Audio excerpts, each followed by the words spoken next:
Olá, boa tarde. Bom, é muito bom ver vocês aqui tão de perto, em carne e osso. Abriremos a mesa 7 com o tema de Flávia Dutra. Depois a leitura será repartida com a Daniela e o texto de Federico Ludenha será lido por Pedro Fonseca. Daniela. A dupla da Rosélia. Não. Tá. E Juliana Saracchi. A Daniela vai ler, então, o trabalho de Federico Ludenha. Flávia Dutra começa dizendo sobre a metáfora paterna. Depois tem o trabalho dela. E depois o trabalho em conjunto. Primeiro a Flávia Dutra, depois eu apresento os demais. Eu ensaiei, mas é assim mesmo. Tudo bem. Me ouvem bem?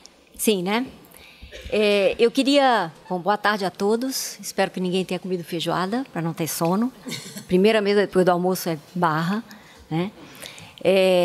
Eu quero fazer um comentário preliminar, né, do meu tema propriamente.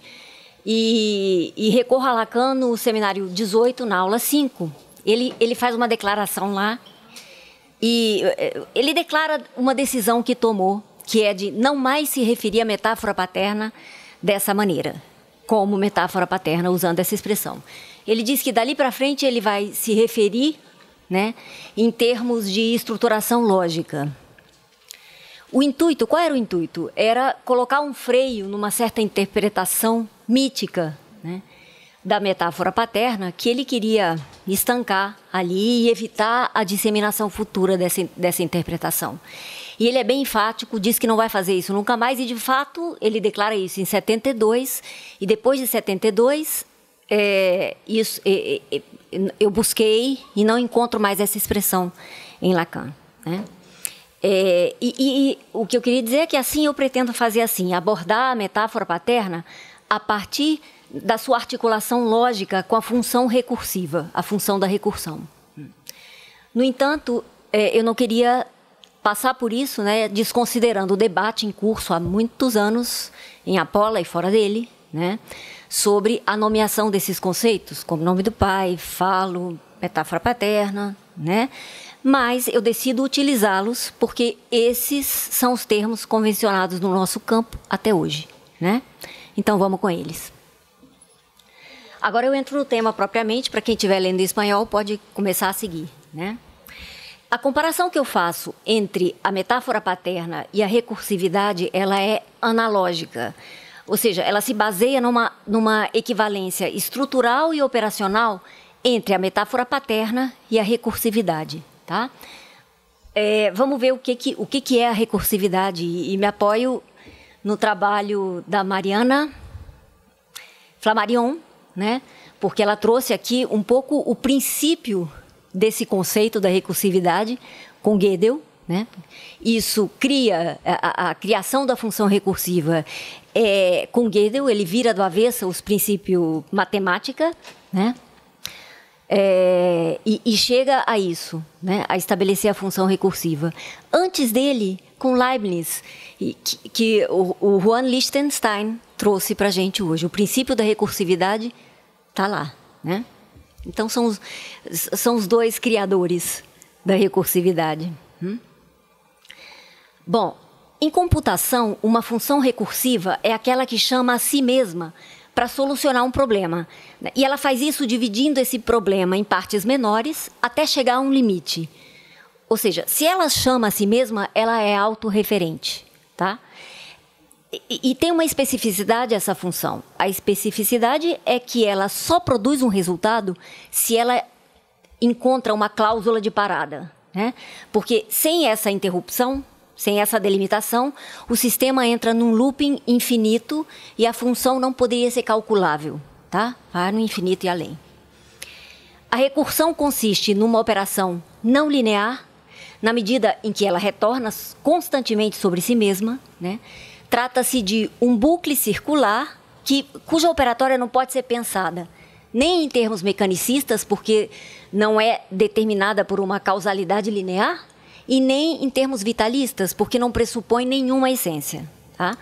Então, não tem origem, assim como a linguagem, né? E ela está aberta à contingência. Existem várias modalidades de recursão e eu proponho considerar a metáfora paterna como uma delas. Complementando um pouco a mesa de hoje, né, com o trabalho do Boto e do Lichtenstein, me parece que o Boto traz com o fim da análise... Esse era um comentário que eu não devia estar gastando meu tempo para isso, tá? Devia gastar depois, mas já fui e foi, vai. Né? Ele faz ele mostra, estava até comentando com Juliana, que ele traz duas modalidades de fim de análise que a gente pode ver dois impasses cartesianos, né? E por fim ganha res extensa, se o corpo com sua vitalidade no final sai vencedor desse percurso de análise. O que o Lichtenstein trouxe? Uma terceira via que vai dar na epistemologia cibernética, que é um outro, que acaba com a dualidade cartesiana, é um outro modo de pensar, tá? Então, isso que eu estou propondo para vocês, pensar a metáfora paterna na sua relação com a recursividade. Eu vou trazer um exemplo bem cotidiano, bem intuitivo, que é o seguinte, tá aí, vamos imaginar uma família grande e a Ana é um membro dessa família. Ana quer recuperar uma receita de uma torta antiga da família, tá? Então, o que ela vai fazer? Ela vai consultar no caderno dela de receitas. Se ela não encontrar, ela vai recorrer ao parente mais próximo e pedir para o parente mais próximo executar a mesma tarefa, tá? Nós temos aí um programa recursivo. Bom, isso vale para todos, tá? Essa tarefa vale para todos, até que alguém encontre a receita. Tá aí esse quadrozinho. Aí, esse. Tá muito chiquito aqui, né? Tá muito pequeno, mas dá para a gente ver a circularidade do bucle. O que acontece? Ana, procurando o caderno de receita, não encontra a receita, pede para Bruno, que também não encontra, que pede para Carla, que também não encontra, que pede para Daniel, que finalmente encontra a receita, responde para Carla, responde para Bruno, que responde para Ana. Tá? Essa é uma operação recursiva. E tá aí a circularidade do bucle.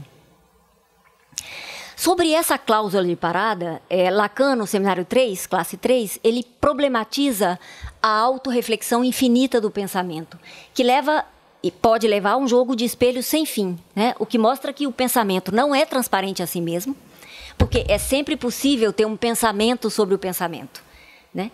Daí a gente pode deduzir o quão problemático seria fundamentar o sujeito, né, numa suposta autoconsciência de si, né? Numa transformação, vai ao infinito e além, né? O que eu quero destacar nesse argumento de Lacan, nessa aula, quando ele levanta essa problemática, é a sua afirmação sobre a necessidade de se supor um ponto de convergência quando se tenta explicar o pensamento, qualquer que seja a linha teórica, né? Se supõe um ponto de convergência. A alma já foi um deles, né? A alma já foi um deles, né? Esse ponto para onde converge, né, o pensamento. Lacan diz o seguinte, que mesmo que ideal, esse ponto existe, né? E em Lacan, esse ponto funciona como um ponto de basta, são as traduções que vocês vão encontrar. Ponto de basta, ponto de estofo, ponto de capitonê, né?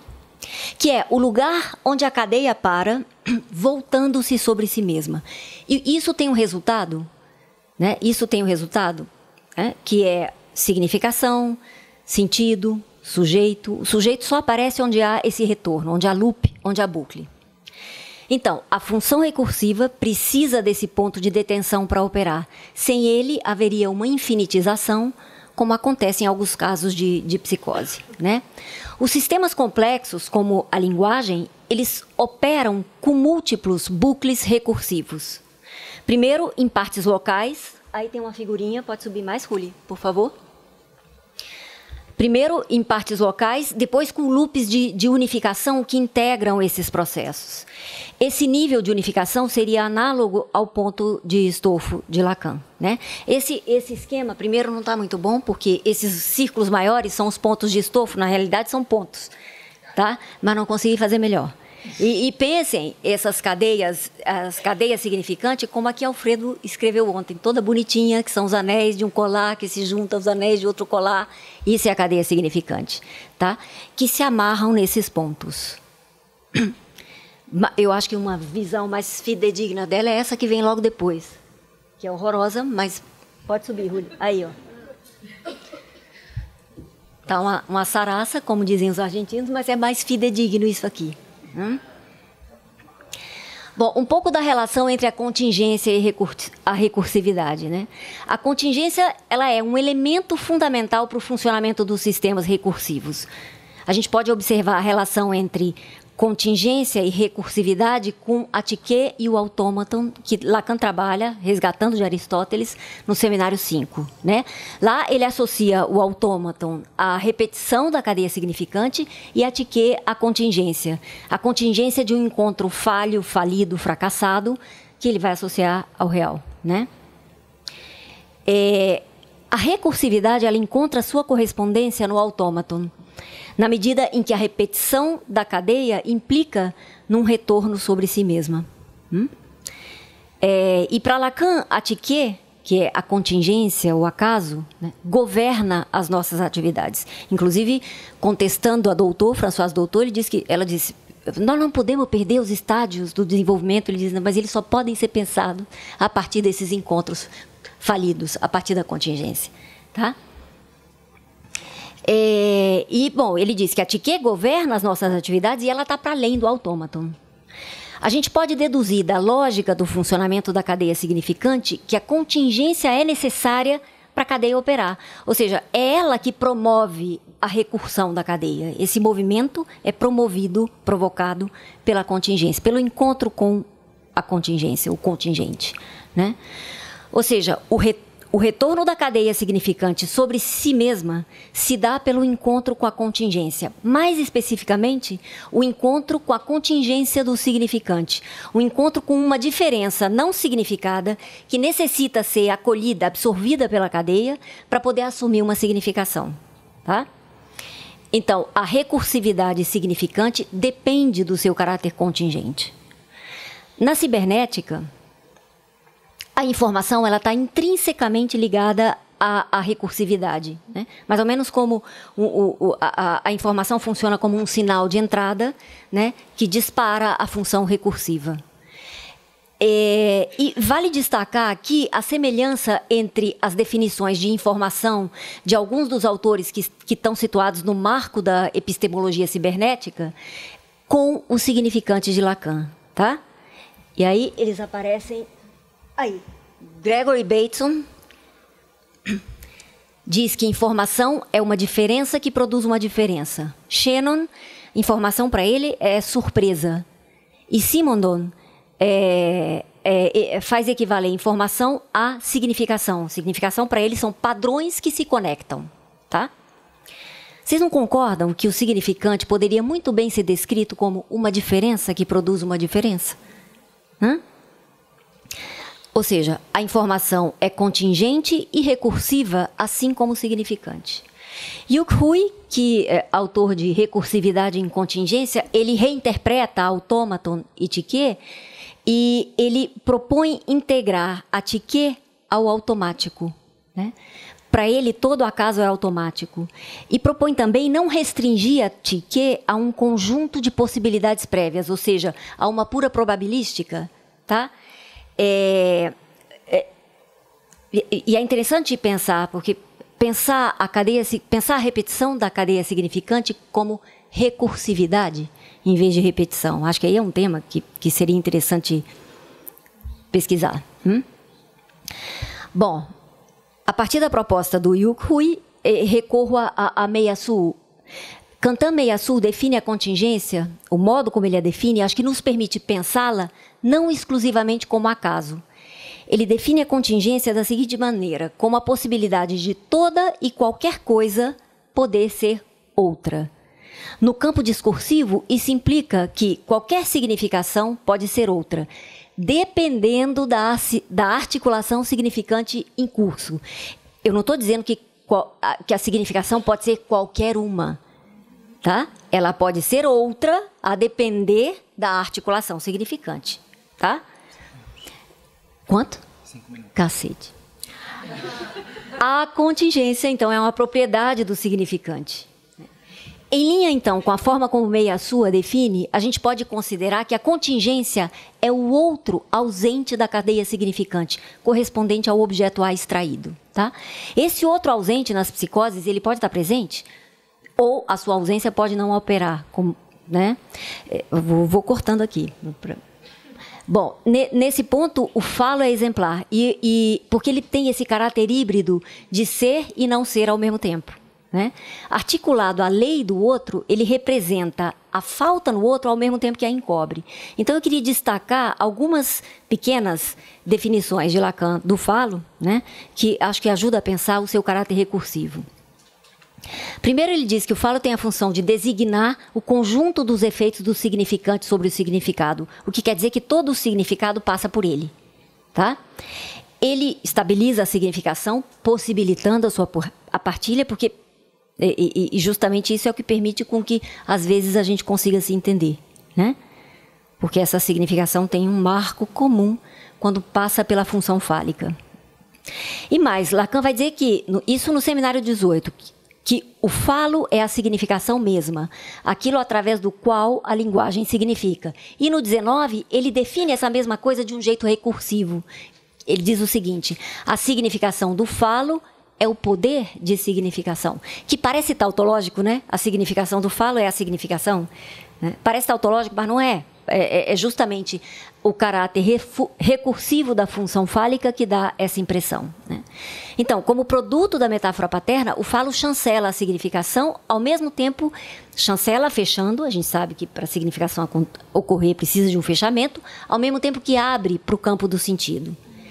Então, ele introduz a contingência no plano da significação.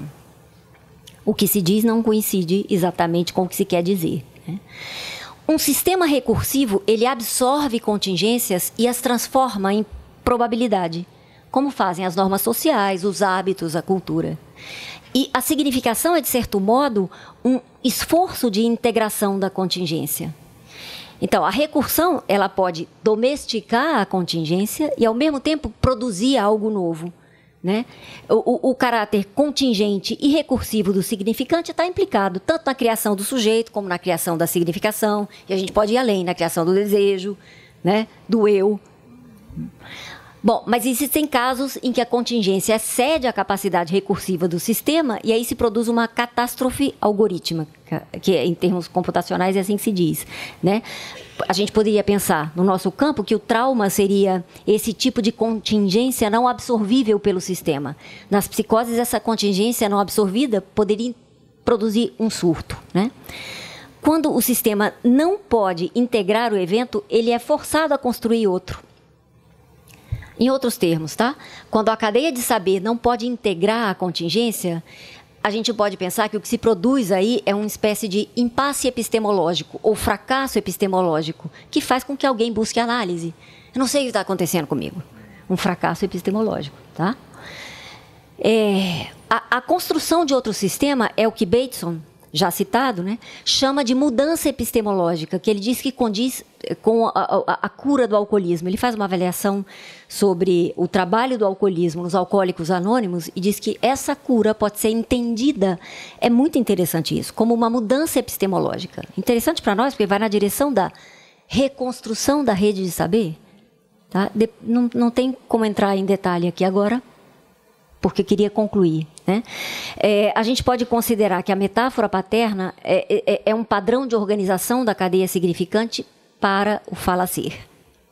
No 8 interior, a gente pode ver essa topologia de retorno, tem aí a figura, própria da função recursiva da cadeia significante, né? Com seu movimento de antecipação e retroação.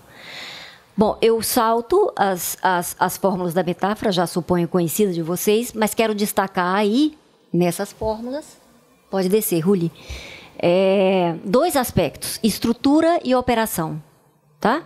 Que são dois aspectos implicados, tanto na função recursiva per si, como na metáfora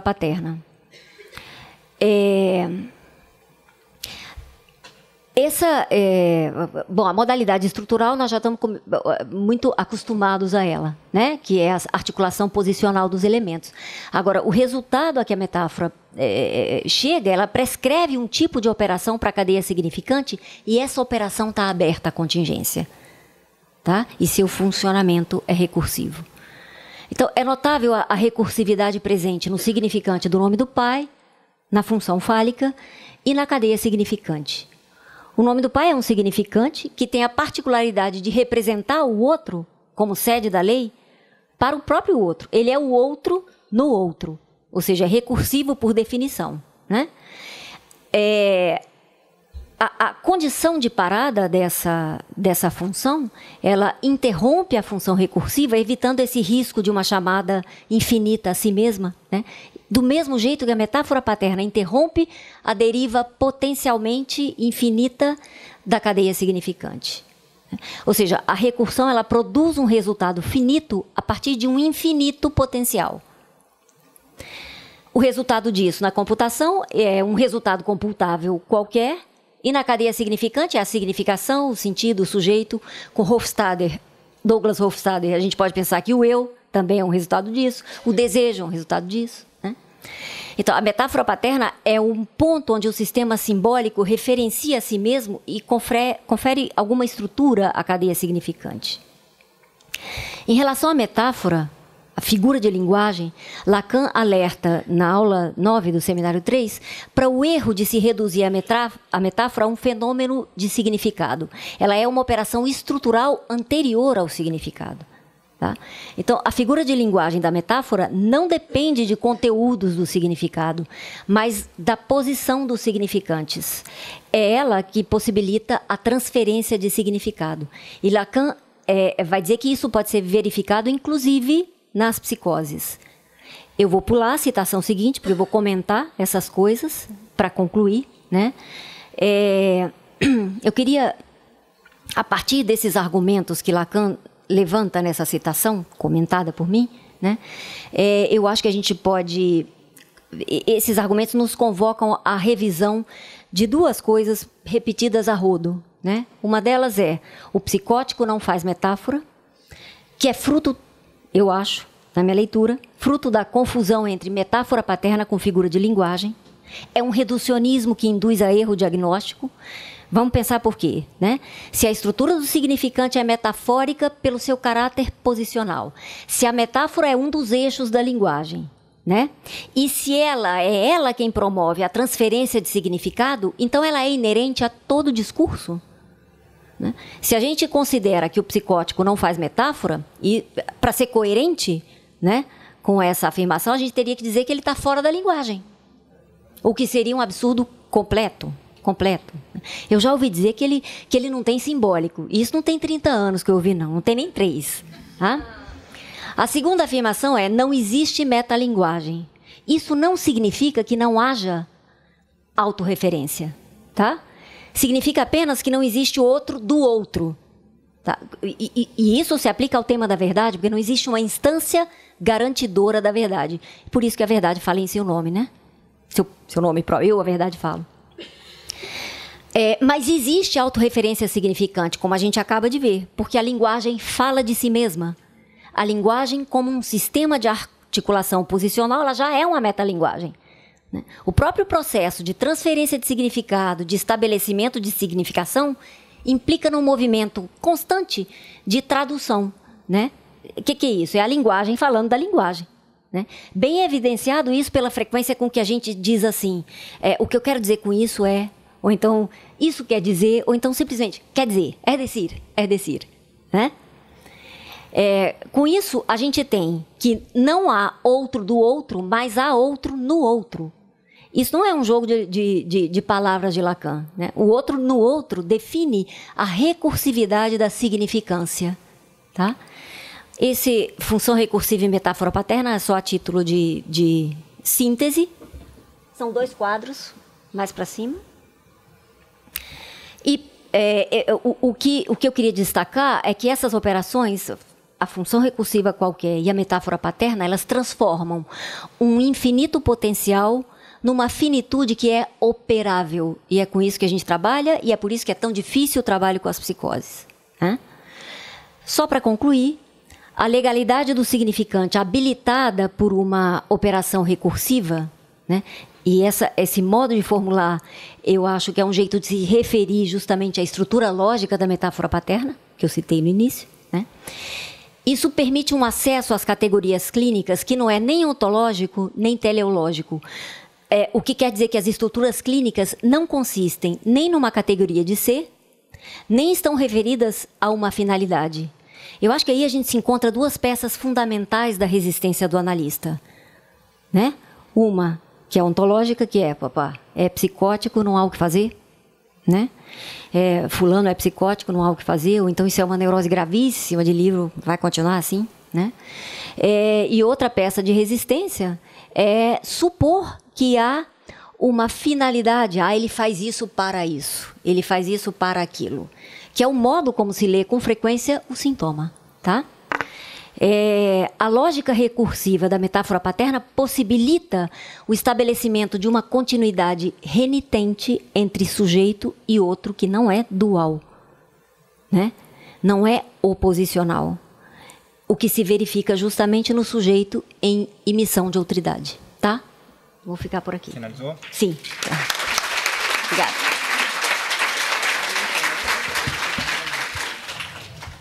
A próxima mesa, eu queria enfatizar a apresentação do texto Dolor e Significante, do Federico Ludenha. Ele não se encontra presencialmente, mas a Daniela irá apresentar o texto dele, porque além de psicanalista, escritor, tradutor, enfim, ele é mago. Acho que em espanhol fica muito mais interessante do que mágico, que perde toda a graça. A Daniela vai ler Dolor e Significante.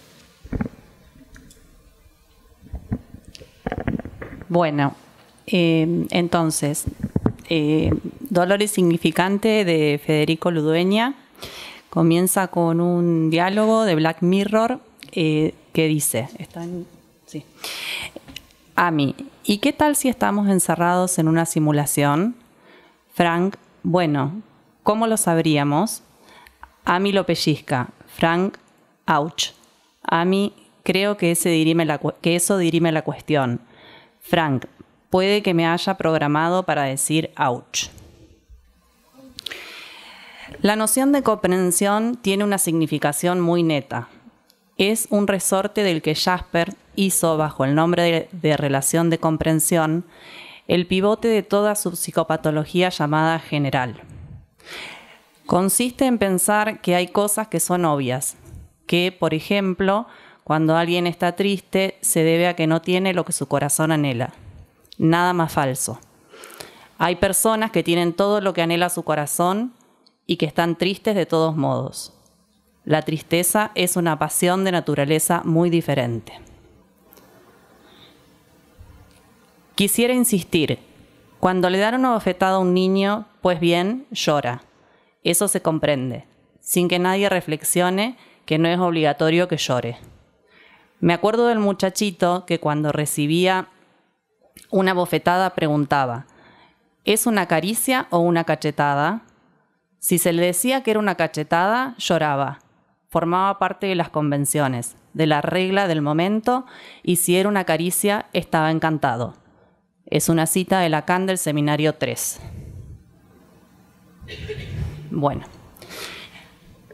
Para la neurociencia, el dolor físico es producto de la estimulación de terminales nerviosas llamadas nociceptores. Las ideas centrales que esta disciplina ha propuesto históricamente son dos: que si no hay estímulo, no hay dolor, y que cuando hay dolor, habrá conducta evitativa por parte del organismo. Sin embargo, ninguna de estas dos afirmaciones es completamente correcta. Hay dolor sin nociceptores estimulados, dolor fantasma, algunas manifestaciones de dolor crónico. Y hay ocasiones en las que no solo se produce la conducta evitativa, sino que en el humano se busca activamente el dolor, ciertas prácticas sexuales y otras prácticas de índole diverso. La explicación de estas situaciones no es biológica, sino que es esencialmente simbólica.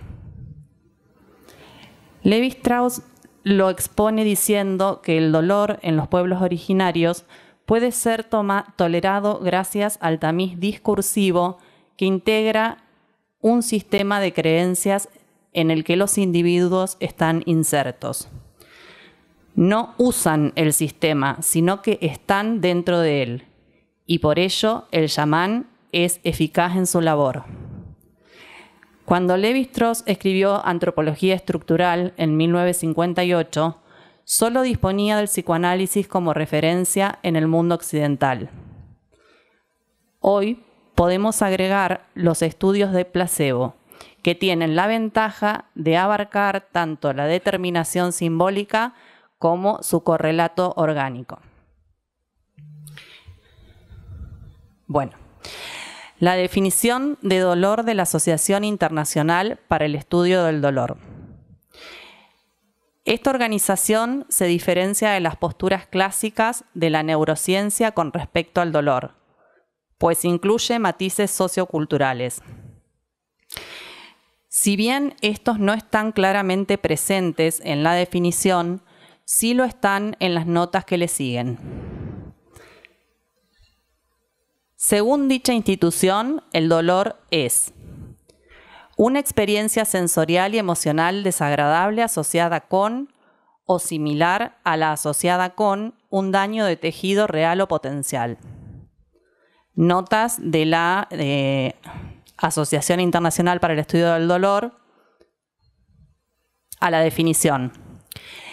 El dolor es siempre una experiencia personal que se ve influenciada en diversos grados por factores biológicos, psicológicos y sociales. El dolor y la nocicepción son fenómenos diferentes. El dolor no puede inferirse únicamente de la actividad de las neuronas sensoriales. A través de sus experiencias vitales, las personas aprenden el concepto de dolor. Se debe respetar la descripción que una persona hace de una experiencia como dolor. Aunque el dolor suele tener una función adaptativa, puede tener efectos adversos en la función y el bienestar social y psicológico. La descripción verbal es solo una de varias conductas para expresar dolor. La incapacidad de comunicarse no niega la posibilidad de que un ser humano o un animal no humano experimente dolor. Las raíces biológico-filosóficas de la concepción tradicional de dolor pueden encontrarse en el Tratado del Hombre, publicación póstuma de René Descartes, pero escrita muchos años antes de su muerte. El filósofo francés sostenía que el dolor no se encontraba en el pie que siente el ardor del fuego, sino en el cerebro que procesa dicha información.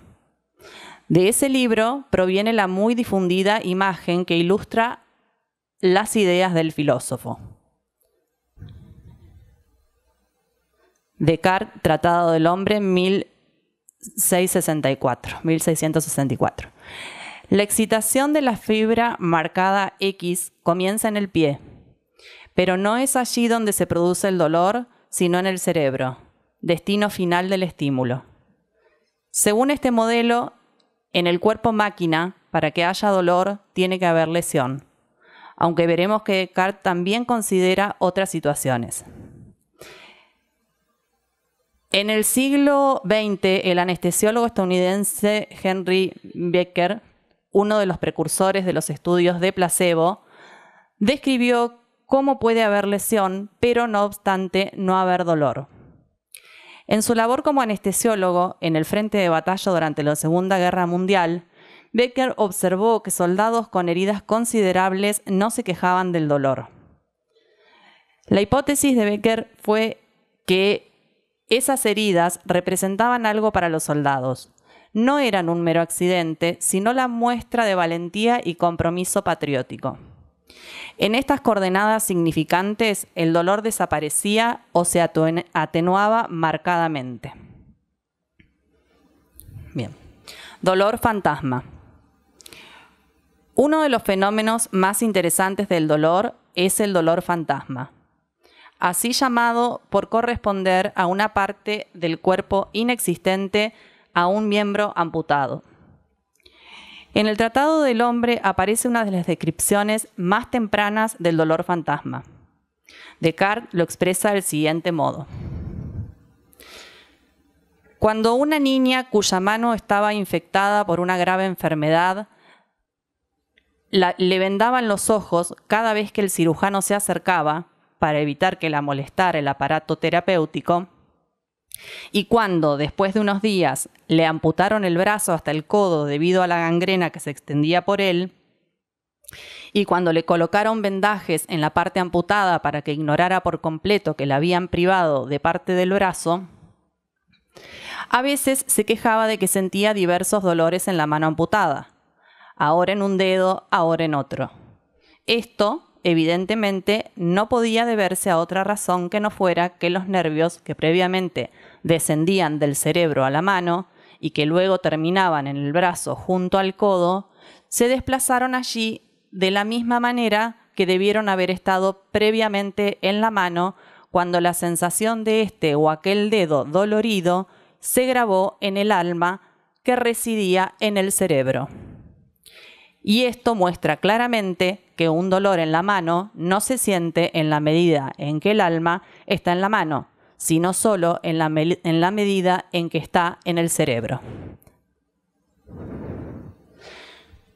El diseño experimental que detalla Descartes es muy astuto, si realmente pudo llevarse a cabo sin que la niña lo percibiera, y recuerda a los modernos estudios de placebo, donde la inoculación de ciertas sustancias químicas debe hacerse sin que el sujeto del experimento lo note.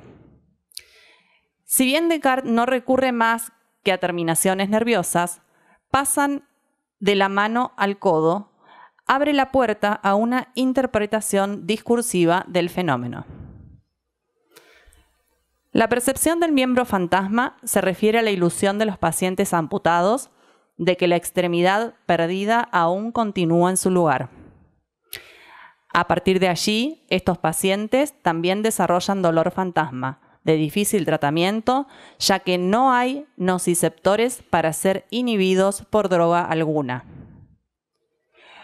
Una de las explicaciones del miembro fantasma asevera que se trata de nuevas rutas de circuitos neuronales y como ejemplo pone la circunstancia en la que, al tocar un lado de la cara, se siente ese estímulo en la mano ausente del lado correspondiente. Es una explicación neurológica atendible, pero no cubre el caso de las personas nacidas con tetraamelia, sin ninguna de las 4 extremidades, que también desarrollan miembro y dolor fantasma. La explicación simbólica parece aquí más adecuada. Puede proponerse la hipótesis de que el esquema corporal de una persona con tetraamelia se adecúa al esquema corporal brindado por la sociedad en la que vive. Bueno,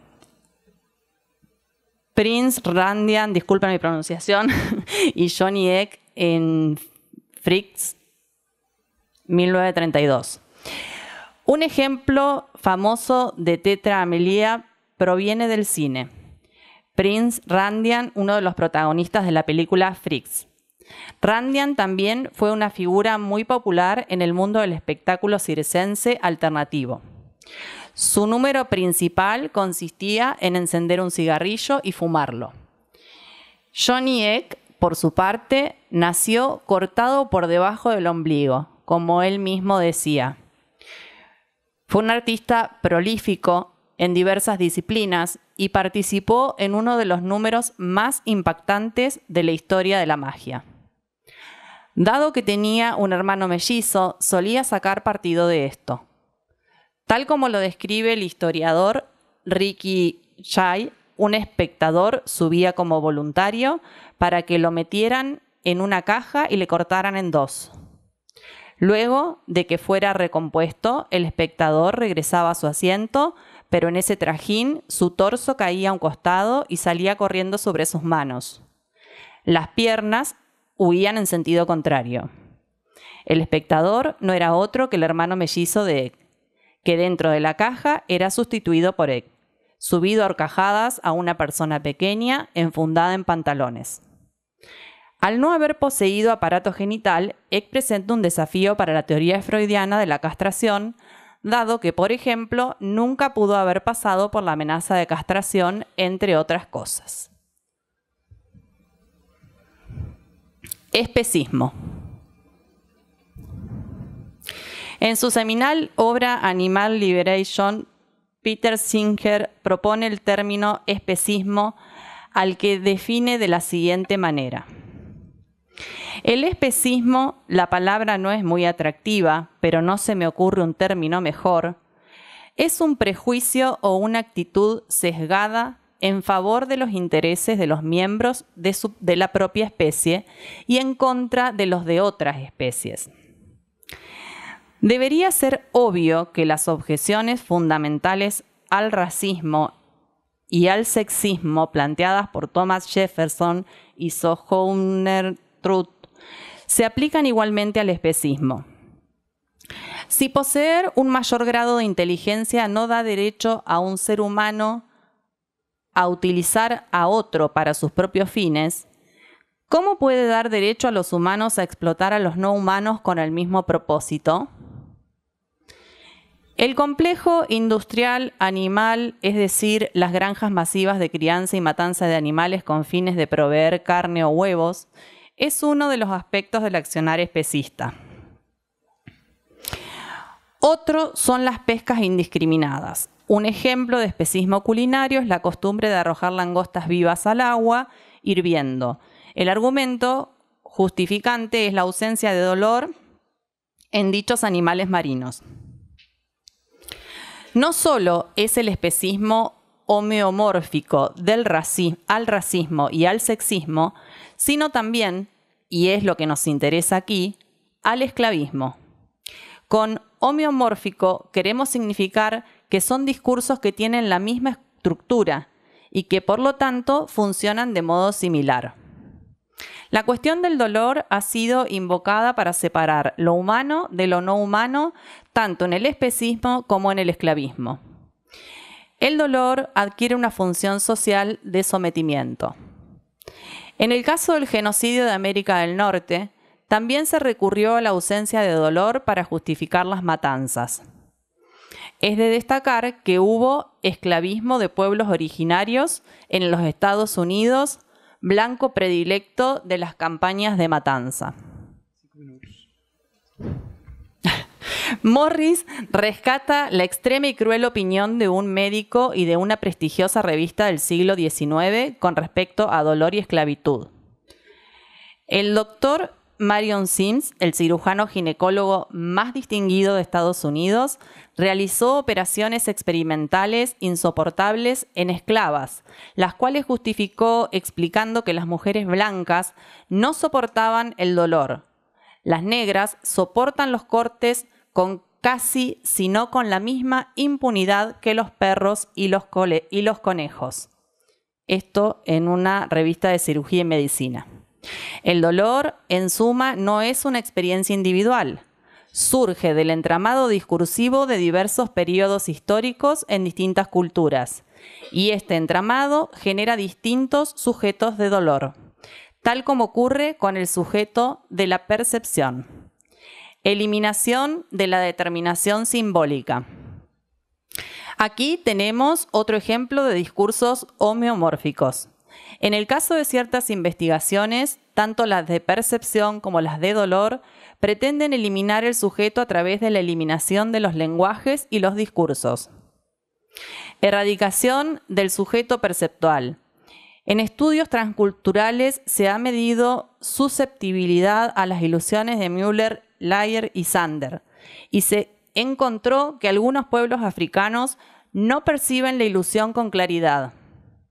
La hipótesis de ciertos investigadores es que eso se debe a la pigmentación de la retina, de la cual, curiosamente, la pigmentación de la piel es indicador. La hipótesis del determinismo simbólico es que esos pueblos viven en sociedades no carpinteras, Los ángulos no forman parte de la vida cotidiana, pues no hay productos angulares creados por la mano humana, y por ello perciben débilmente las ilusiones geométricas mencionadas. Erradicación del sujeto del dolor.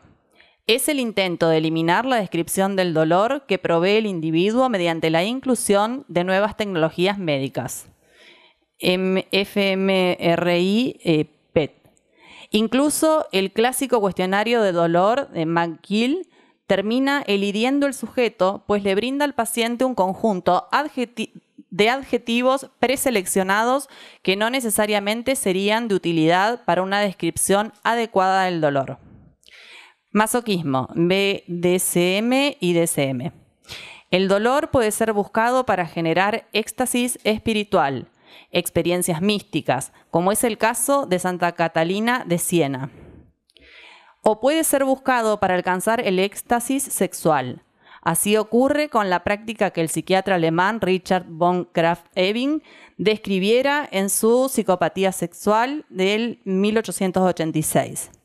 En esa obra se lee: la asociación de crueldad y violencia soportadas pasivamente con lujuria, masoquismo. Por masoquismo entiendo una peculiar perversión de la vida sexual psíquica en la que el individuo afectado en su sentimiento y pensamiento sexual es controlado por la idea de estar completa e incondicionalmente sujeto a la voluntad de una persona del sexo opuesto, de ser tratado por esta persona como por un amo, humillado y maltratado. En su definición extendida está implícito que el masoquismo requiere un ataque a la dignidad, no necesariamente produciendo dolor. El individuo no queda en posición de decidir qué es digno y qué no para su propia visión de la práctica sexual. Eso lo decide la medicina o el Estado. Freud le prestó especial atención al masoquismo porque éste cuestiona directamente la idea de que el organismo se rige por el principio de placer. En El problema económico del masoquismo, de 1924, Freud describe la práctica incluyendo el dolor como característica esencial. Ser amordazado, atado, golpeado dolorosamente, azotado, maltratado de cualquier modo, sometido a obediencia incondicional, ensuciado, denigrado. Es mucho más raro que dentro de ese contenido se incluyan mutilaciones. Cuando sucede, se les imponen grandes limitaciones. Un aspecto a considerar en la nosografía psiquiátrica es que el Manual Diagnóstico y Estadístico de los Trastornos Mentales enfatiza que algunas parafilias, perversiones, pueden ser criminalizadas a partir de la noción de consentimiento. Si bien esto no aplica al masoquista, sí aplica a su contraparte necesaria, el sádico. Si se estableciera que en un encuentro entre el masoquista y el sádico no hubo consentimiento de parte del primero, entonces el sádico habrá cometido un delito. El dolor en la práctica sexual ingresa así en lo jurídico. Ya termino. Para resolver el problema que le presenta el masoquismo, Freud argumenta que se producen una mezcla y una combinación muy vastas y de proporciones variables entre las dos clases de pulsión, vida y muerte. Esto presenta una dificultad epistemológica, pues hace que la teoría sea invulnerable a la falsación. La mezcla y la combinación aducidas por Freud cubren todo el espectro de situaciones posibles. En términos de Popper, la clase de los posibles falsadores queda vacía.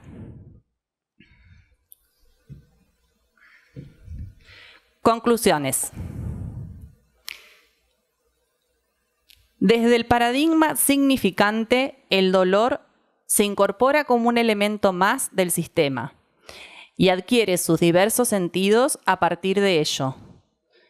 El dolor buscado, sea como práctica sexual, masoquismo, como entretenimiento, yakas, como experiencia religiosa, los flagelantes de la Edad Media, la danza del sol de algunos pueblos originarios de América del Norte. Como competencia, ingerir vegetales extremadamente picantes.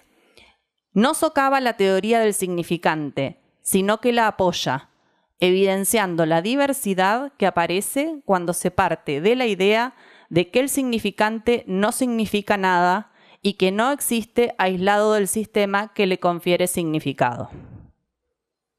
Bueno, ahí termino.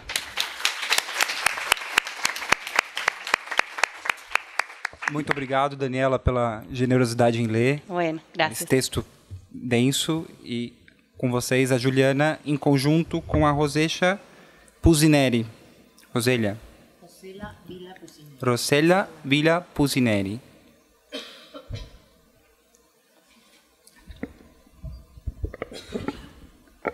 Bueno, buenas tardes a todos. Aprovecho la oportunidad para agradecer a los organizadores.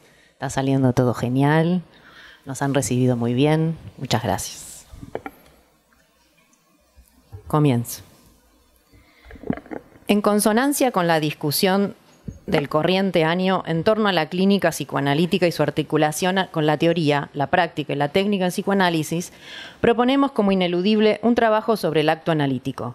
Dicho término, original en la obra de Jacques Lacan, se encuentra consignado en el programa de investigación científica, PIC, como concepto articulado dentro de las consideraciones sobre el psicoanálisis. Sostenemos, es decir, no dentro de los conceptos fundamentales.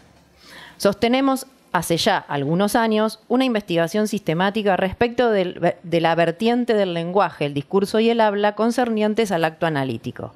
Localizamos en una particular forma del performativo del habla aquella dimensión del lenguaje que ejerce efectos críticos y desestabilizantes sobre la totalización y la universalidad de los enunciados que atañen al sufrimiento en más con el que opera la cura analítica. Relevamos en la obra de Jacques Lacan la insistencia de diversas posiciones literarias y filosóficas que abordan el lenguaje y el habla desde una vertiente subversiva, crítica, de márgenes, ambigua, burlesca, cómica. Sostenemos la hipótesis de que son referencias que tienen una lógica en común, articulable al decir que produce y que es producido en el acto analítico.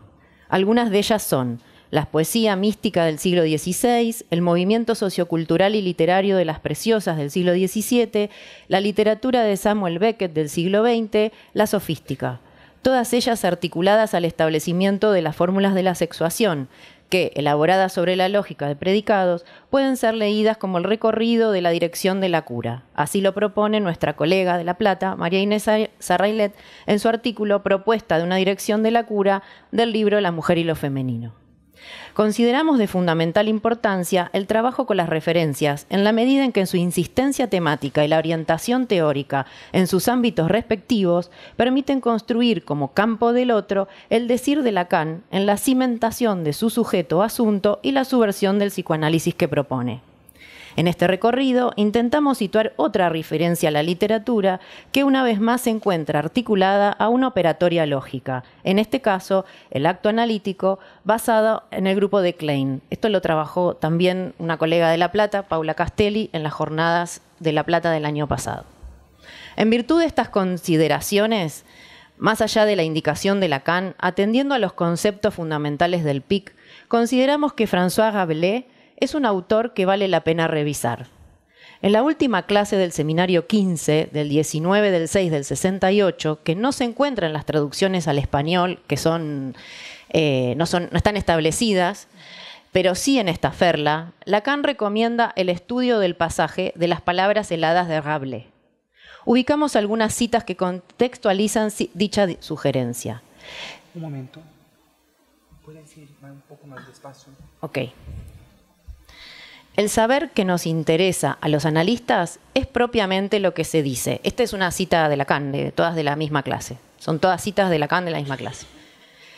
El otro era ante todo aquello que siempre es cuando el analista interpreta y que dice el sujeto, tu yo, ese yo que eres tú, yo digo eso, es y a veces eso tiene consecuencias. Es lo que se llama la interpretación. Si digo que el inconsciente está estructurado como un lenguaje, es porque lo inconsciente que nos interesa es lo que se puede decir, y diciéndose engendra el sujeto. Otra. Es que quien habla no es siempre capaz de decir yo digo, como lo demuestra que nosotros, psicoanalistas, ocurre que les interpretamos algo. ¿Y qué significa interpretar algo? Nunca les interpretamos el mundo, solo les damos un trocito de algo que parece ser algo que habría tenido cabida en su discurso sin que lo supieran. ¿De dónde sacamos esto los analistas? En torno a estas elaboraciones sobre la interpretación y el acto, Lacan introduce a François Rabelais, advirtiendo que su obra fue escrita hace mucho tiempo y no se le ha otorgado la relevancia merecida para nuestro campo.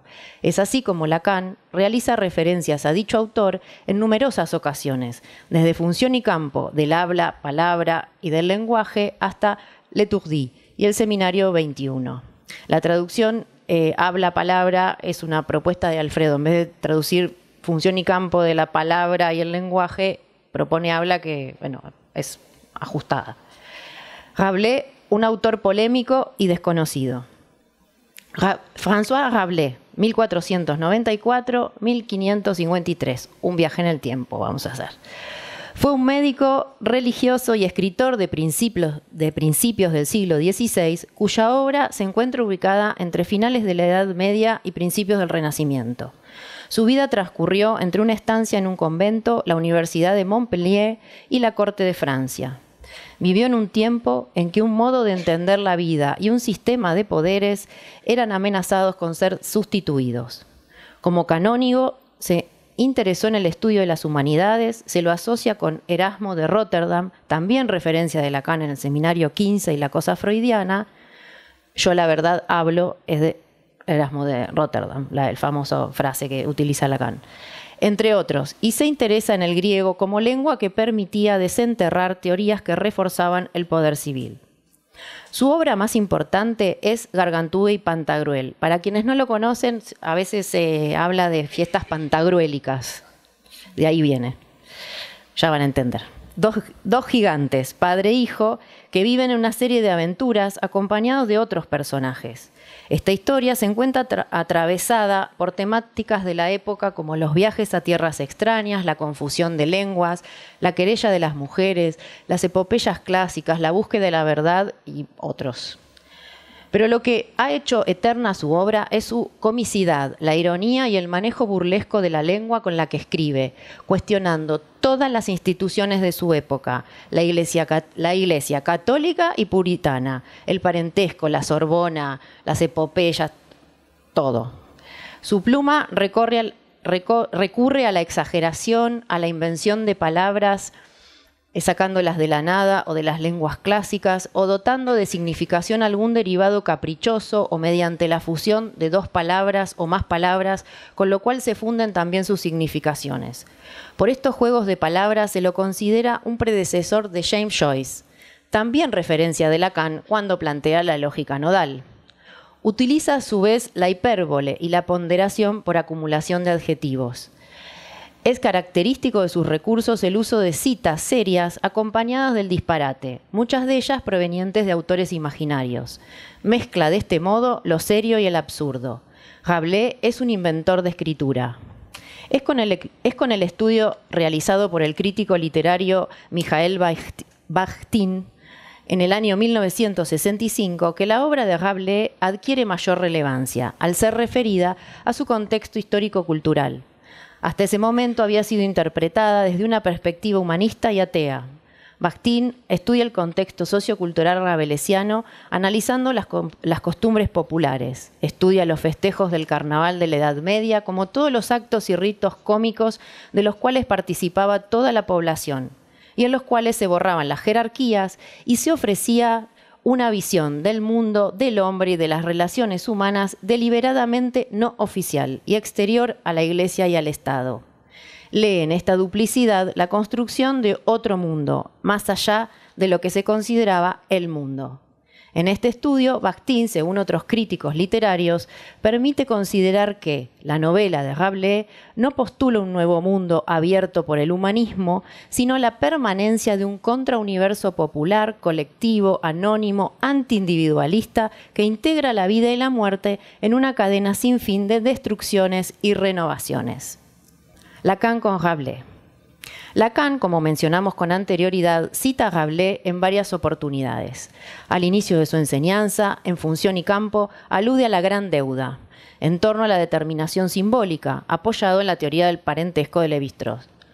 La gran deuda refiere al viaje realizado por Pantagruel y su amigo Panurgo a la isla de Nansin, en la cual todos son parientes, pero nadie es madre, padre, suegro, nieto, sobrino de nadie.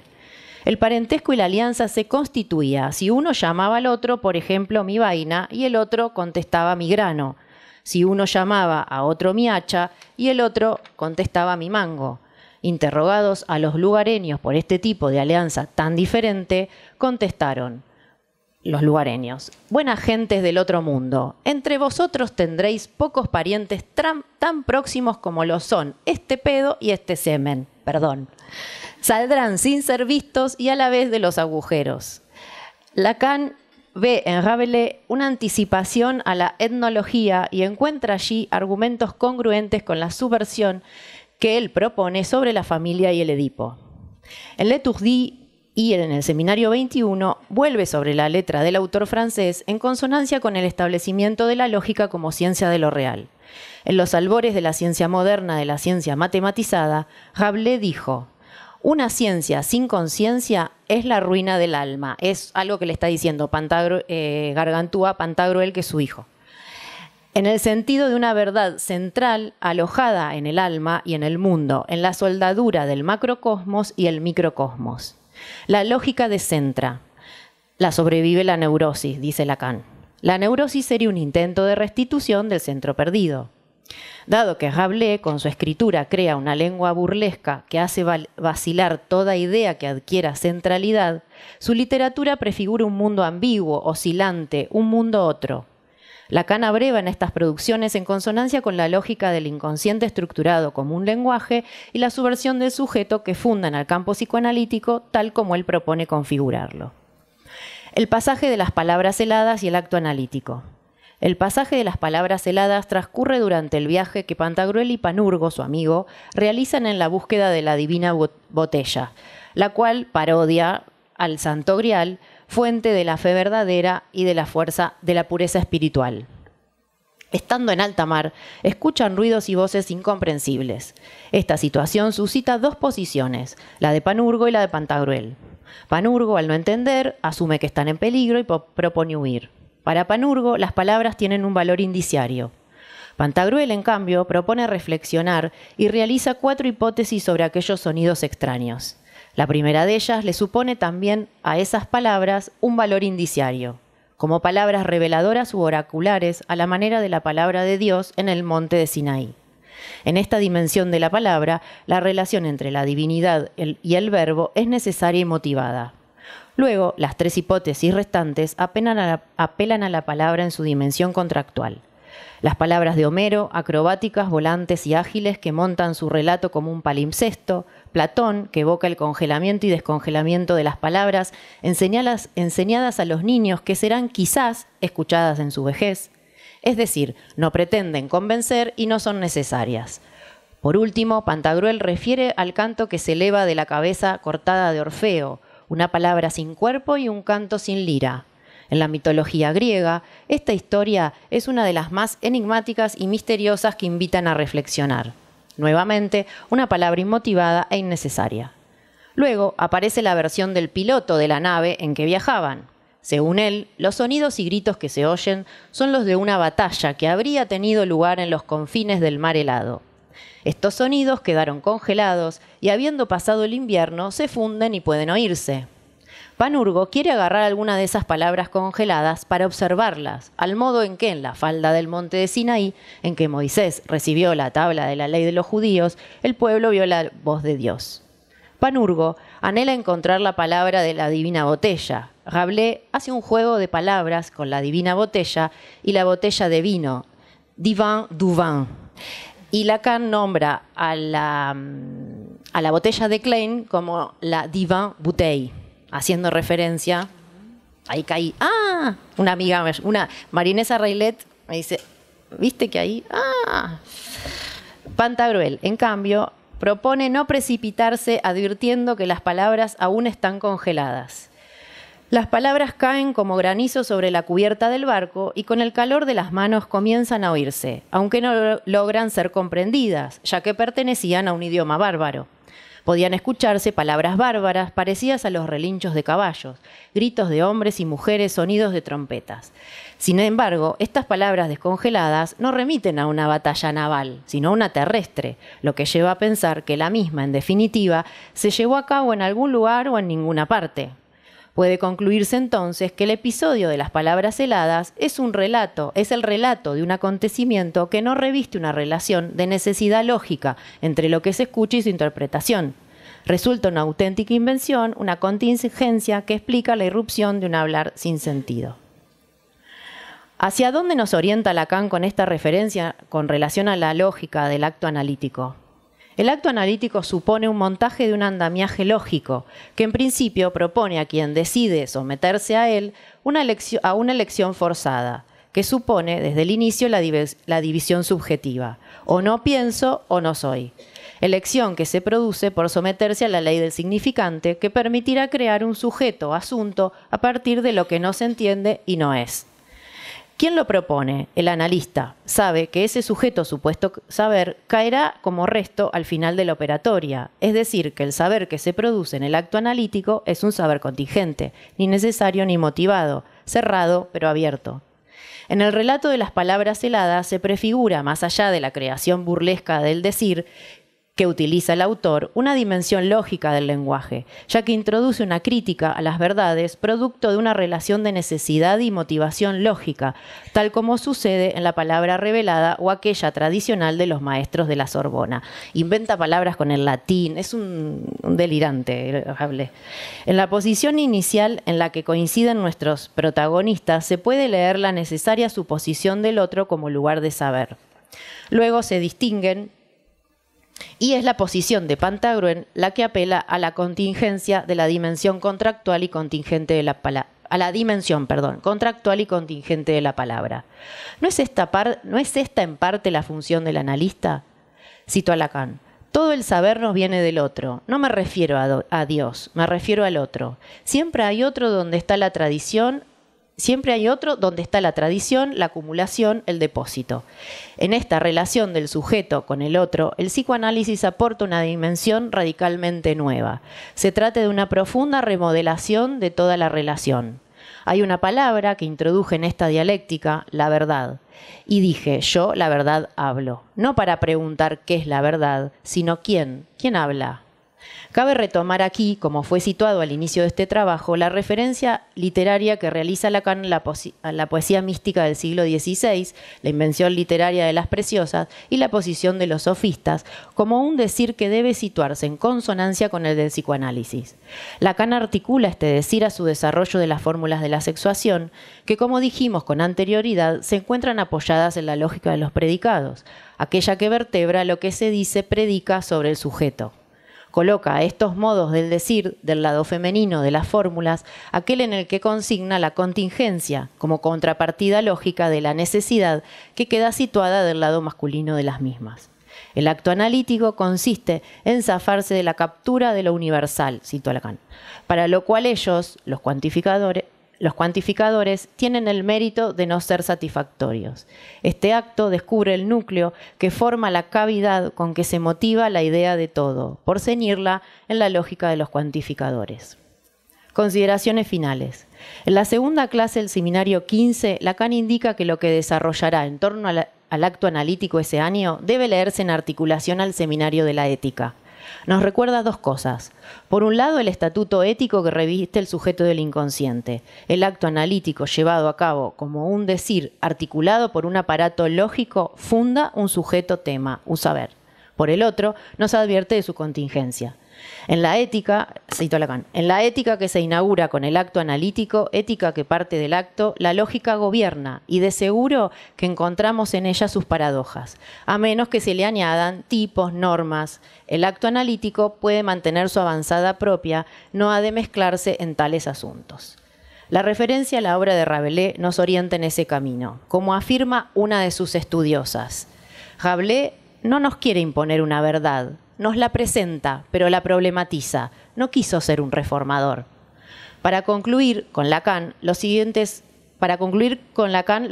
interrogantes. Se trata del psicoanálisis que hace algo, pero ciertamente no en el nivel, en el plano, en el sentido de la poesía. El acto analítico, ya termino. El acto analítico es la sesión, por ejemplo. También se puede preguntar en qué consiste, en qué clase de intervención, porque después de todo no se prescribe una receta. ¿Qué es propiamente hablando el acto analítico? ¿Es la interpretación o es el silencio? Pero en verdad estos enfoques que no nos permiten avanzar nada y pasando el otro extremo del punto de apoyo que podemos elegir para presentar, para introducir al acto analítico, remarcaremos que en la teoría analítica precisamente se habla. Podemos decir que se habla, se trata de palabras y en los desarrollos de Lacan se encuentran profusas referencias a la literatura, así como una escritura y discursividad plagada de juegos de palabras y neologismos que remiten a una dimensión del decir fundamental en nuestro campo, pero con el requerimiento de ser leídas en articulación a una lógica vinculada al desarrollo de un psicoanálisis. Proponemos leer esta articulación entre modos del decir y lógica como un S1 en relación a un S2, que a su vez se relaciona a otro S1 con relación a otro S2, que en su repetición e insistencia arman un bucle. Siguiendo esta lectura, se puede deducir que en un psicoanálisis no se trata de poesía, sino de un decir particular, articulado a una operatoria lógica, configura un acto de palabra que funda al sujeto del inconsciente dividido entre saber y verdad, cuyo estatuto lógico es el de la contingencia, lo que indica que un psicoanálisis se trata de un sujeto tema o asunto, pero también podría tratarse de otro. Cito a Lacan, si después de tantos años les hablo de lógica, es porque al fin y al cabo el saber que nos interesa a los analistas es propiamente lo que se dice. Ese inconsciente que nos interesa es lo que se puede decir y al decirse engendra el sujeto. Muchas gracias. Obrigado. Federico provavelmente estará em alguma nuvem online para responder as perguntas. A gente tem até 20 minutos. Perguntas? Em uma? Uma. Duas. Três. Não escuta. Tenta aqui.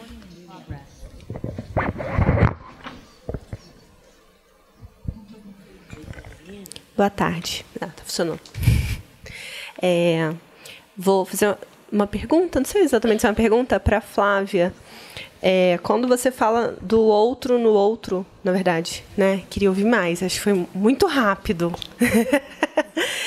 A questão é que a gente tem trabalhado no seminário 16, uma questão que é sobre a tentativa do Lacan de não transformar a questão do lugar do saber num paradoxo.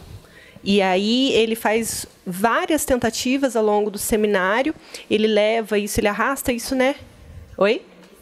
16. Ele carrega essa questão até ali por volta do 20, mas no 16 a gente está em torno de alguma questão, que é o Lacan colocando o saber fora do outro, justamente falando para que não tenha um outro dentro do outro. E aí fiquei com isso um pouco assim na cabeça, né? Que ele vai usar, inclusive, a impossibilidade lógica e tudo mais, para colocar o S2 sempre do lado de fora. Né? Então, ele faz lá o círculo, e aqui é o outro, mas isso que a gente vai chamar de outro, aí ele vai chamar o S2 de outro, precisa estar fora. Ele vai fora. Fora mesmo, ele faz um desenho fora, né? Ele coloca o S2 e um pontinho assim, fora do círculo onde estão os significantes. E aí fiquei pensando um pouco nisso para que a gente não caia numa coisa paradoxal. E seria isso.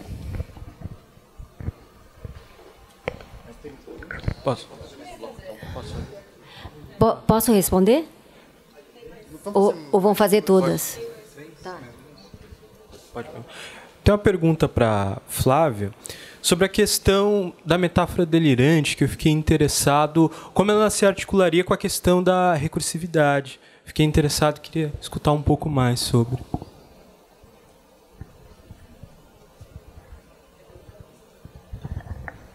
Bom, Mariana, essa expressão...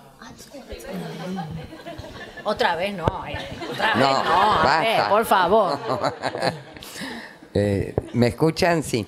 Quería tal vez proponerle tanto a Flavia como también a Juliana y Rosela, que allí está, si hay algún modo, si ustedes advierten, que los dos trabajos tienen cierto diálogo que me parece, les propongo a ver si es así, en relación a la condición de la contingencia y en el caso tuyo, Flavia, que lo ubicabas en cierta recursividad, pero donde entiendo que en los dos casos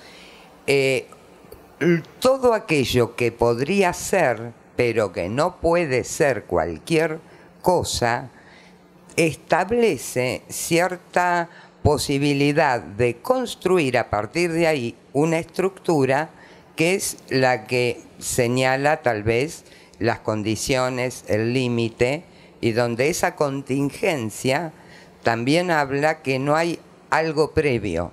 Se entiende que no hay una estructura previa. No sé si es el espíritu de lo que proponían, pero lo pensaba así y me interesaba que las tres quizás respondan. la contingencia arma la estructura. Né? Mariana, essa expressão outro no outro está no seminário 5, classe 8. Tá? É de Lacan, quando ele trabalha o significante do nome do pai. Né?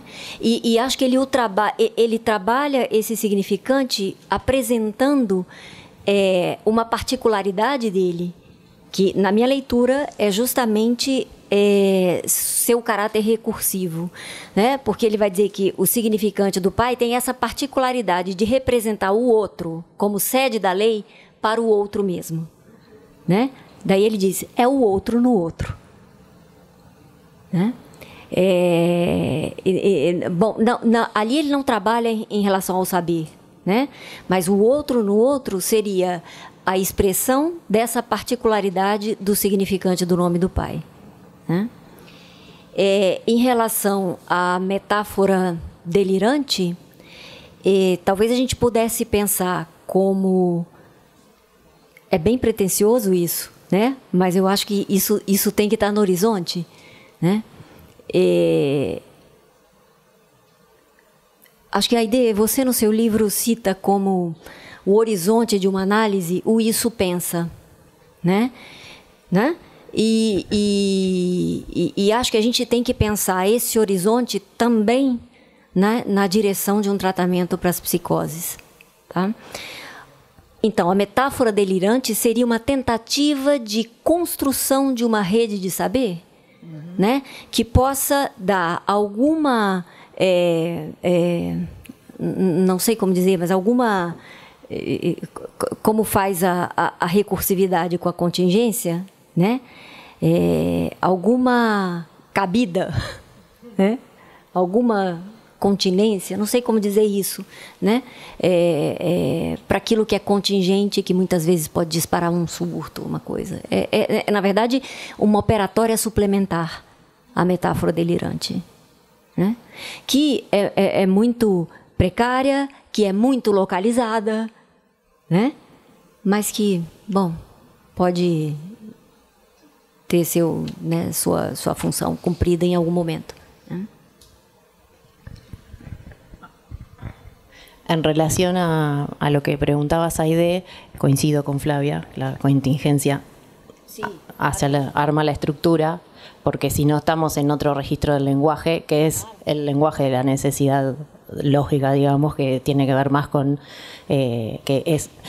Pensándolo en términos, a mí me parece importante, más allá de las referencias literarias y de la lógica, pensando en la clínica, ¿no? Y en lo que le pasa a las personas que nosotros recibimos y cómo se ven afectados por el lenguaje, ¿no? Lo que nosotros tratamos de montar es un dispositivo lógico discursivo donde lo que se propone es un decir apoyado en una lógica que permite pensar los problemas de otra manera, porque en general los problemas que nosotros recibimos están más ligados a lo que la posición de Panurgo, digamos, ¿no? Podría ser una relación más religiosa a la palabra, ¿no? Por ejemplo, donde lo que a alguien le pasa y lo que alguien deduce de lo que le pasa es una obviedad, o lo que, por ejemplo, cuando uno se mete a trabajar en las historias y por qué alguien hizo lo que hizo dentro de determinada situación, y porque es obvio, porque haría otra cosa, ¿no? Y lo que uno introduce es un registro y una dimensión del decir y digamos, armado en relación a una lógica. No se puede pensar por separado para nosotros, porque si no nos vamos a otra dimensión, nos vamos a la poesía, a la literatura, y nosotros trabajamos en un consultorio con personas que vienen a presentar problemas que afectan a sus vidas. Entonces nuestra propuesta es ofrecerles un modo de pensar que trae a partir de la contingencia. Es decir, puede ser esto, pero también pueden ser otras cosas, no cualesquiera. O sea, dentro de ciertas reglas, dentro de ciertas coordenadas, como uno podría pensar una partida de ajedrez, una partida de cualquier juego reglado, ¿no? Con diferentes... exacto, un sistema que permite infinitas partidas, digamos. De hecho, podría pasar que dos analistas distintos establezcan un sujeto diferente. No sé si trabajando dentro de la misma línea propondrían algo radicalmente diferente, porque hay reglas, y si se siguen las reglas, más o menos, ¿no? Bueno. Só para complementar, talvez dentro das regras da comutatividade da cadeia significante, né? Que vai em determinada posição, não em qualquer. Né? No sé. ¿Quería hablar? No. Passar para o pessoal do online. Aí, acho que é lá, né? Querem responder o povo online. Ok. Nada, que hay que pensar que Lacan, desde el seminario 15 que plantea el acto analítico, él dice que el lenguaje, digamos, el inconsciente estructurado como un lenguaje se transforma en discurso en un análisis. Entonces, después del acto analítico viene su trabajo con los discursos, ¿no? Donde él va a ir situando las distintas posiciones desde donde se habla, ¿no? Que es un paso más, y luego, bueno, viene la fórmula de la sexuación. Pessoal, Federico, Rosela, ¿quieren decir algo? ¿No? No, ya que estamos acá, saludarlos. Sí. Hola. Y gracias por la organización de las jornadas. Então vamos lá, mais algumas perguntas? Federico, você perdeu o buffet, viu? ¿Cómo? No te entendió. No te escuché, Flavia. Mejor que no te escuché. Flávia, adorei seu trabalho e fiquei aqui pensando sobre essa ideia de integrar a TQ ao autômato, né? Automático. E acho que isso tem a ver com o que você estava falando sobre a contingência, arma e estrutura, né? Só que aí fiquei pensando, e como a gente faz com a TQ como algo que, para além da contingência propriamente dita, pode ser já esse efeito, por exemplo, do estresse pós-traumático, alguma coisa de um tipo de efeito dessa contingência que o Lacan até fala ali no Seminário 11, né, que é algo que fica retornando a uma mesma cena e é uma repetição de uma outra ordem do automático, porque é um retorno para essa mesma cena. Essa etiqueta também seria algo que a gente pode pensar que arma a estrutura e que dá para integrar ao automático? Sí. ¿Más bien? Sí. Me parece que está implícito en las exposiciones, pero como hay diversas escuelas y posiciones al respecto, me parece conveniente hacerlo explícito. La operatoria sobre la verdad, aprovechando la historia argentina, algo así como, es una operatoria sobre la verdad oficial, o sea, aquella que adquiere consistencia en una historia de un sujeto, o sea, de alguien que consulta, más su familia, más su clase socioeconómica, más su barrio, más sus amigos, más la escuela, el sujeto, pero me da la impresión que dejamos un poco excesivamente implícito el factor historia. O sea, es la verdad histórica, aquella, según mi posición, ¿no? Aquella que invitamos a cuestionar. Que fue amado, que no fue amado, que fue buscada, que no fue buscada, que es la preferida, que es la nena de papá, que el papá abandonó, que no se murió, que desapareció, que la mamá era alcohol. Es la verdad oficial sobre la cual nosotros ofrecemos un análisis que tiene que ser histórico, ya que si no es histórico no hay forma de conmocionarla, quedará como verdad verdadera. Solamente vale la pena cuestionarla si no es coincidente con la historia. A partir de allí no es necesaria esa verdad histórica. Lo que tampoco nos abre a una situación de puede ser cualquiera. Porque en realidad no puede ser cualquiera. O sea, nosotros en nuestra subversión posible no estamos abiertos a cualquier otra versión de nosotros mismos. Sí otra, ¿cuál? No sabemos. En el sentido de que no sabemos podría ser cualquiera, pero no es cierto que sea cualquiera. No es cierto que nuestras historias puedan adquirir una continuidad cualquiera. Tendrá muchas posibilidades y habrá algunas electivas y otras no.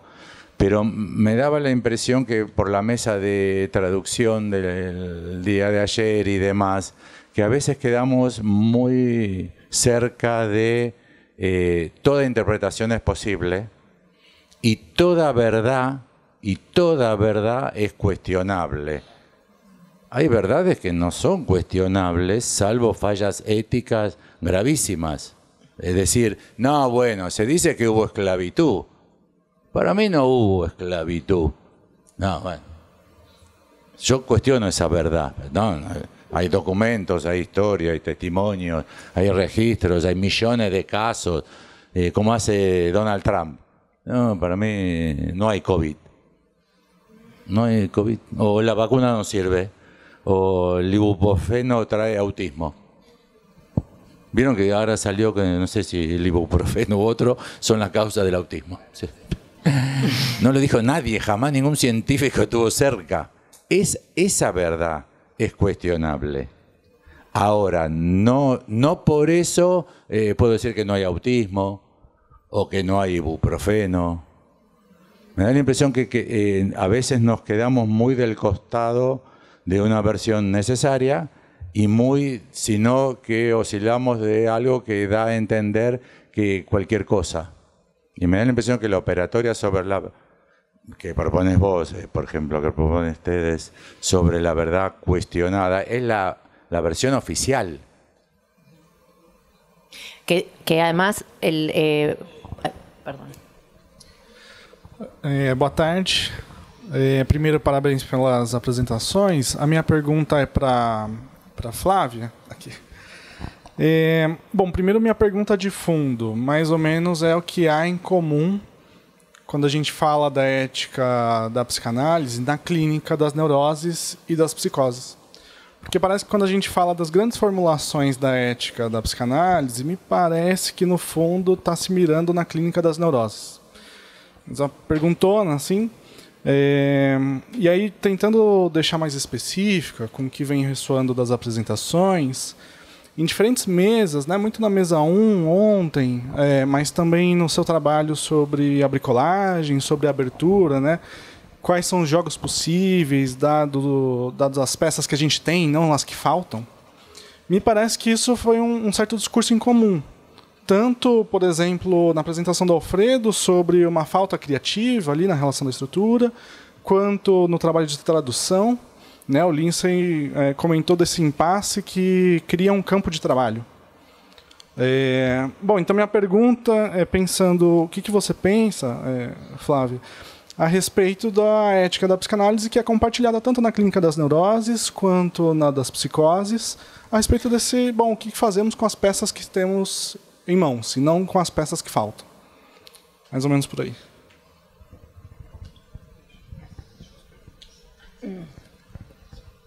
Começo com a Amanda, né? Acho que tua pergunta pode ser pensada como uma pergunta pela direção do tratamento, né? A direção num caso de trauma, né? E aí acho que retomar o que Bateson traz na avaliação que ele faz dos alcoólicos anônimos, ele tem um trabalho de pesquisa. Bateson é um cara super plural, né? Inclusive foi mal visto em sua época por causa disso. Já foi citado ontem aqui por alguém que não me lembro quem, né? Foi Leandro. Mas ele faz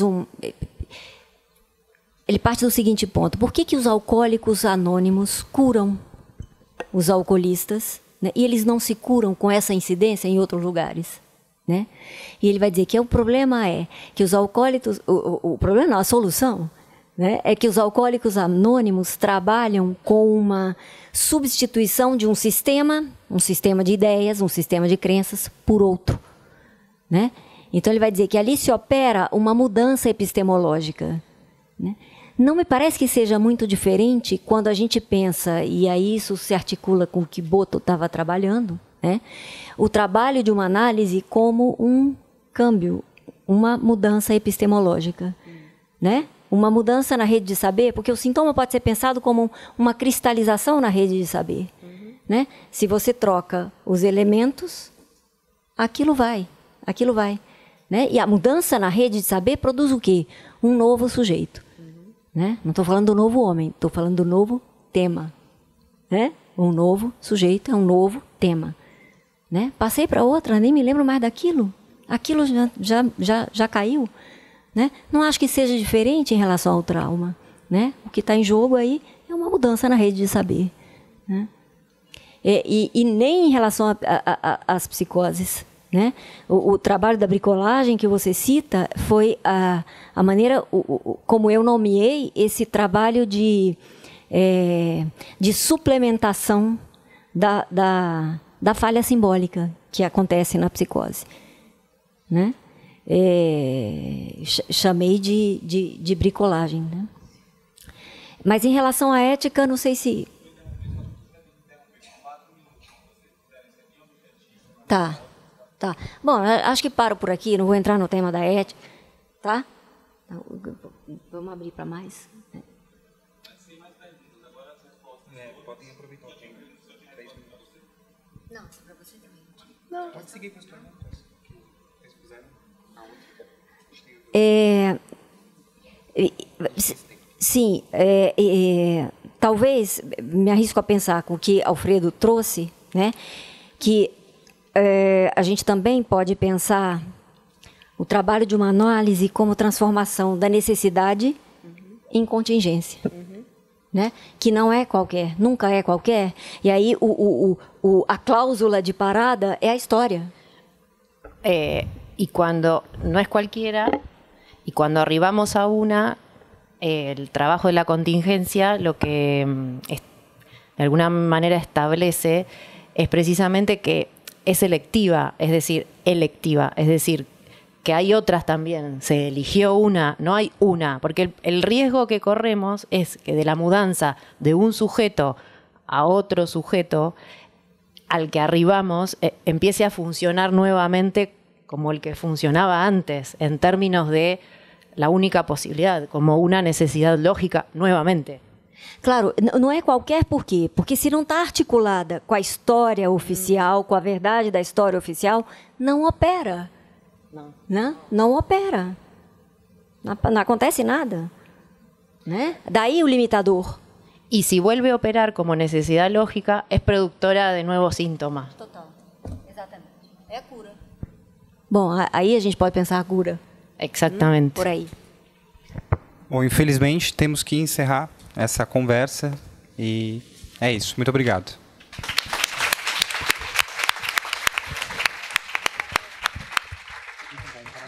Parabéns.